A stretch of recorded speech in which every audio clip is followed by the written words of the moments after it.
नमस्कार, श्री स्वामी समर्थ. कसे आहात सर्वजण? पूर्वीपासून लोक बोलत आली आहेत की तिन्ही सांज म्हणजे लक्ष्मीची वेळ. ह्या वेळेला कधीही झोपू नये, केर काढू नये, तसेच आपले दरवाजा आणि खिडक्या उघड्या ठेवाव्यात. आणि ते अगदी खरं आहे. तिन्ही सांज म्हणजे लक्ष्मी येण्याची वेळ आणि ह्या वेळेला अशा काही गोष्टी आहेत ज्या आपण करून लक्ष्मीला प्रसन्न करू शकतो. लक्ष्मी जर नाराज झाली तर ती तुमच्या घरामध्ये टिकून राहत नाही आणि मग अनेक आर्थिक अडचणींना आपल्याला सामोरं जावं लागतं. पण जर या छोट्या छोट्या गोष्टी आपण केल्या तर लक्ष्मी सदैव आपल्या घरामध्ये स्थिर राहते. हल्ली आयुष्य इतकं धावपळीचं आणि दगदगीचं झालं आहे ना, की आपल्या ह्या आयुष्यामध्ये आपल्याला या सर्व गोष्टींसाठी वेळ काढणं कधी कधी फार अवघड होऊन जातं. पण ह्या अशा गोष्टी आहेत ना, की केल्यानंतर तुमच्या मनाला अगदी शांती मिळेल. घरामध्ये वातावरण एकदम प्रसन्न होईल आणि घरातलं वातावरण प्रसन्न असेल तर अर्थातच तुम्ही सुद्धा खूप छान पॉझिटिव्ह फील कराल. त्यामुळे या छोट्या छोट्या गोष्टी करणं तितकंच गरजेचं आहे. फक्त ह्याच गोष्टी नाही तर स्वतःसाठी वेळ काढणंही आणि स्वतःची काळजी घेणंही तितकंच गरजेचं आहे. हल्ली उन्हाळा आहे तर स्वतःची सुद्धा काळजी घ्या. फक्त ह्याच गोष्टींकडे लक्ष केंद्रित करून स्वतःच्या तब्येतीकडे दुर्लक्ष करू नका. सर्वात अगोदर तिन्ही सांजेला सर्व दरवाजे, खिडके, पडद्या सगळे उघडून ठेवायचं आहे. त्यासोबतच तिन्ही सांजेला कधीही केर काढू नये असं म्हणतात.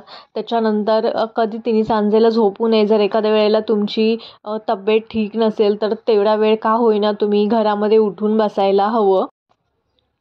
तुम्ही एखादा या वेळेला सतत मंत्राचा जप करू शकता किंवा टी व्हीलाही एखादा मंत्र, एखादा स्तोत्र तुम्हाला जे आवडतील ते भक्तिगीतं काहीही लावू शकता. ह्याने घरातील वातावरण खूप छान होतं. घरात जर तुम्हाला नकारात्मक वाटत असेल, लो फील होत असेल तर ह्या सर्व गोष्टी केल्याने किंवा मंत्र स्तोत्राचं पठण केल्याने किंवा ते ऐकल्याने सुद्धा या सर्व गोष्टी घरातून बाहेर निघून जातात आणि तुम्हाला खूप छान आणि पॉझिटिव्ह फील होतं. सर्वात अगोदर हातपाय स्वच्छ धुवून पडदे वगैरे उघडून आपल्याला जे आहे ते दिवाबत्ती करायची आहे, धूप दीप दाखवायचा आहे देवाला. संपूर्ण घरामध्ये तुम्हाला घंटी वाजवायची आहे. घंटी वाजवल्याने घरामधली नकारात्मक ऊर्जा जी असते ती बाहेर जाते आणि सकारात्मक ऊर्जा घरात ज्या लहरी असतात त्या तयार होतात. त्यामुळे घरात घंटी सकाळ संध्याकाळ वाजवणं तितकंच गरजेचं आहे जितकं दिवा लावणं गरजेचं आहे.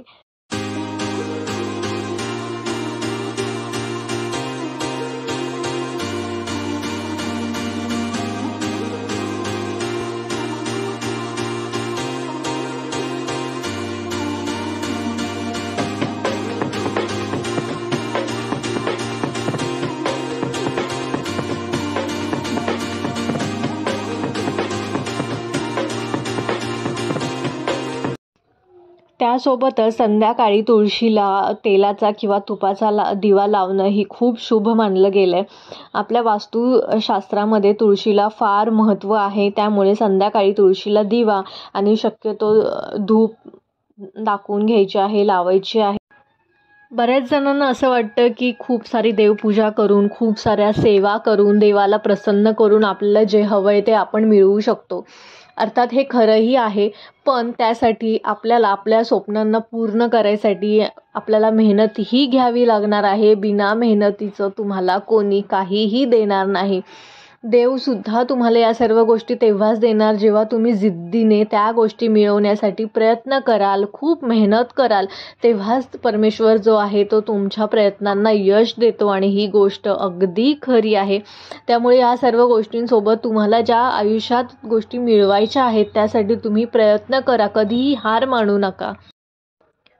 आपला मुख्य प्रवेशद्वार आणि आपला उंबरठा हे दोन अत्यंत महत्त्वाच्या गोष्टी आहेत ज्याच्यातून एखादी नकारात्मक ऊर्जा आतमध्ये येऊ शकते किंवा एखादी पॉझिटिव्ह ऊर्जासुद्धा आतमध्ये येते. त्यामुळे आपल्या उंबरठ्याची पद्धतशीर हळदीचं लेपन वगैरे करून, रांगोळी काढून, हळदी कुंकू वाहून पूजा करणं ही तितकंच गरजेचं आहे. मुख्य प्रवेशद्वारावरती सुद्धा स्वस्तिक काढून त्याची पूजा करणं तितकंच गरजेचं आहे.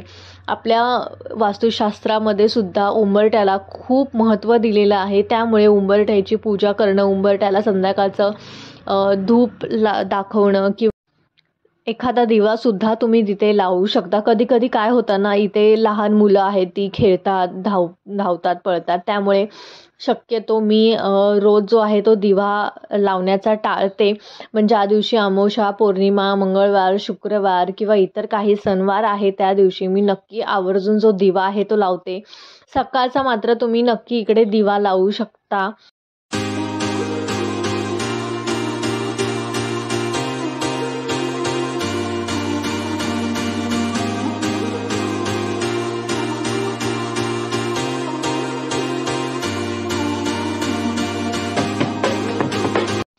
नामस्मरण करणंही तितकंच गरजेचं आहे. तुम्ही ह्या सगळ्या सेवा नाही केल्या, पण फक्त तुम्ही जर नामस्मरण केलं तर ते सुद्धा खूप प्रभावी मानलं गेलेलं आहे. त्यामुळे जर तुम्हाला संध्याकाळी नाही जमलं, सकाळी नाही जमलं, तर दिवसातून इतर वेळेला कधीही जमलं तर तुम्ही नक्की जो जप आहे तो करा.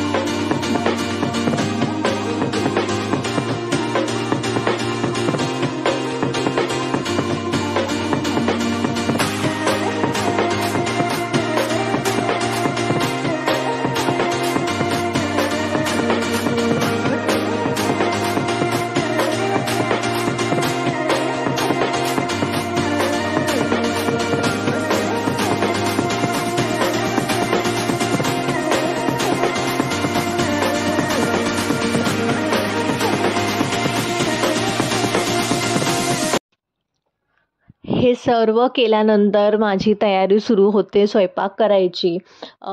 पाऊण तासामध्ये किंवा तासाभरामध्ये माझा जो स्वयंपाक असतो तो होऊन जातो. त्यामुळे ह्या सर्व गोष्टींना मी आरामात वेळ देऊ शकते. आता इकडे मी मशरूम घेतलेला आहे आणि आता गार्लिक मशरूम फ्राय बनवणार आहे. तुम्हाला मशरूम आवडतं का? तुम्ही कधी खाल्लं आहे का? मला नक्की सांगा. कारण मशरूम अशी गोष्ट आहे ना, असा पदार्थ आहे जो प्रत्येकालाच आवडेल असं नाही. बरेच जण ह्याला बघून नाक डोळेही मुरडतात.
गार्लिक मशरूम बनवण्यासाठी फक्त लसूण घ्यायचा आहे, कांदा घेतलेला आहे, बाकी टोमॅटो वगैरे इतर मसाला काही मी याच्यामध्ये ॲड करणार नाही आहे.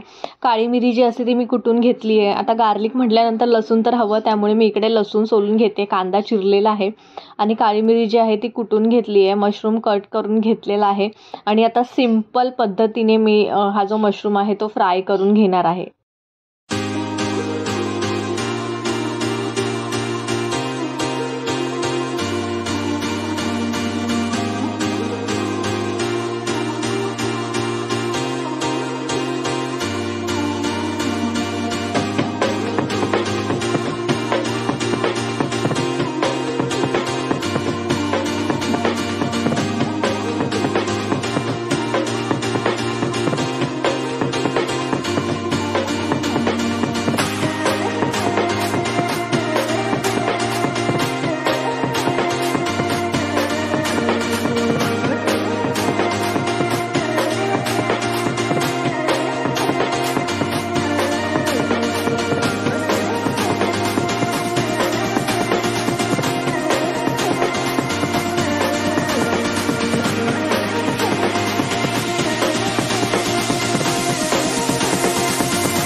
आय होप व्हिडिओमध्ये दाखवलेल्या गोष्टींचा तुम्हाला नक्कीच फायदा होईल आणि तुम्हाला व्हिडिओ आवडला असेल. व्हिडिओमध्ये छोटीशी जरी गोष्ट आवडली असेल तर प्लीज व्हिडिओला एक लाईक द्या आणि चॅनेलला सबस्क्राईब करायला अजिबात विसरू नका. मी भेटते तुम्हाला माझ्यानंतर अशा एका छानशा व्हिडिओसोबत. तोपर्यंत टेक केअर, बाय बाय.